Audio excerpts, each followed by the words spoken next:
tumtumainie Mungu wetu, kwa sababu hakuna wakati ambapo tunamwita na hata kuja.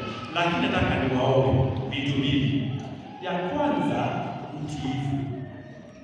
In 2 cases of healing, it's obedience that worked. Ya pili, tuwe na imani ambayo ni thabiti.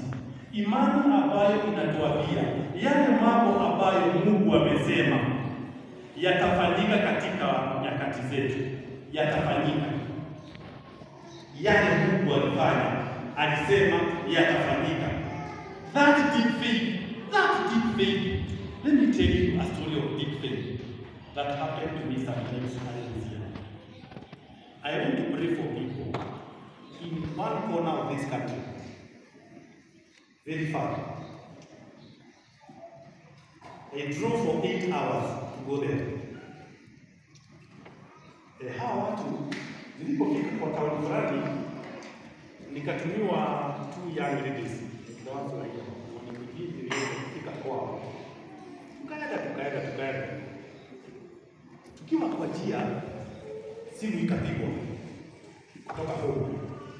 Their mother akasema, "Abieni fadha arudi, mizimu imekuja na imefunga geti." Na mizimu ni shetani on legs.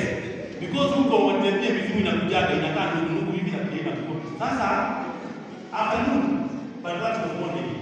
Sasa nikawauliza, tunaenda kabisa. Na kabisa ni ya Yesu. Nilitoka Western saa 9 asubuhi. Nirudi pia kufanya misa bila shetani. Asisikii hayo. So wakaniambia, "Father, inakuwa nasikia." Hizo inakuwa nasikia.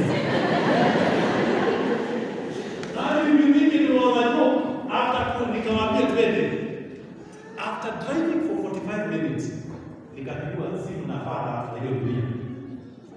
Father mwenye anataka katikati. Father ananiambia, "Asike, na ukifika huko, usikule kitu na usikunywe kitu." Mimi sikuwa nimekula kitu. Sasa nikasema nini ile siku?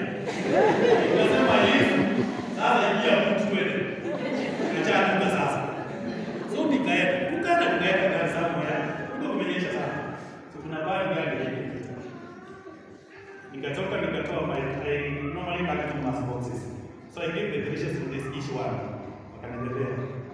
Lakini mabaki wa fulani. Walibaki huko.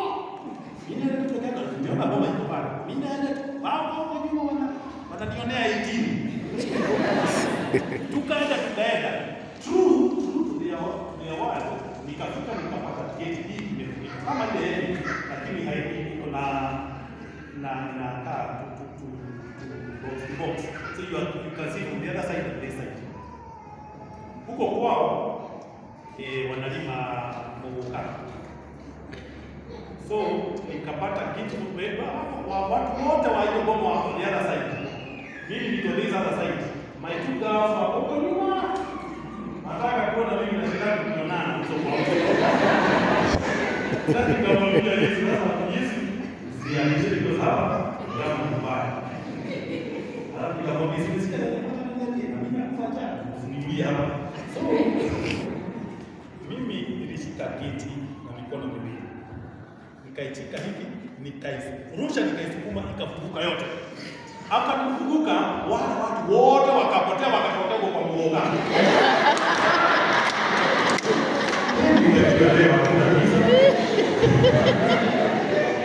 Mimi kufungua sasa kwanza nikawa confused. And you know why I got confused? Is because I was in black. I'm normally not very brown. So mimi nikafikiria wameona shetani.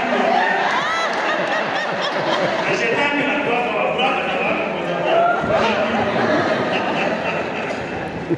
Sasa mimi kuingia pale after 2 minutes wamama wawili wakogwe they must have been in their late 80s wakatokelezea.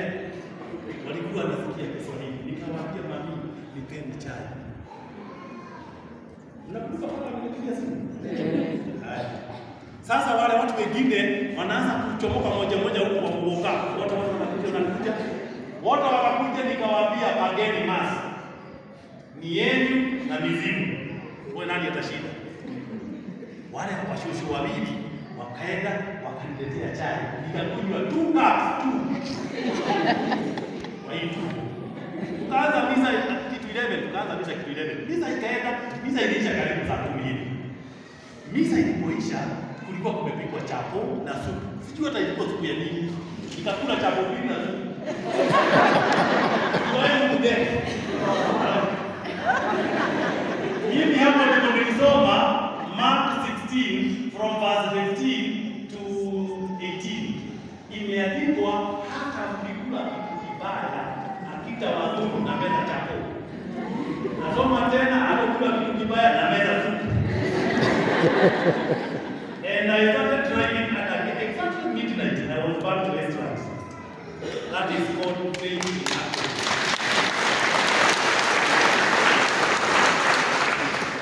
Na wapatia huo ushuhuda wangu because nataka mumjue Yesu ambaye anaweza kuja hata wakati wa giza. Mumjue yule Yesu ambaye atakuja hata kama walisema watoto wako hawataolewa. Mumjue huyo Yesu hata anakupatia, lakini katika pedigree yako hakuna mtu mwenye alipata ukubwa. God who comes to break protocols. Hebu semeni protocols.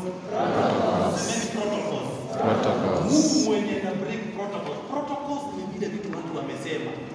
Ati huku kunafanyika hivi na hivi na hivi. Ili hii ifanyike lazima ufanye hivi. Our God breaks protocols. Anaingia kwa boma kwa kwenye watu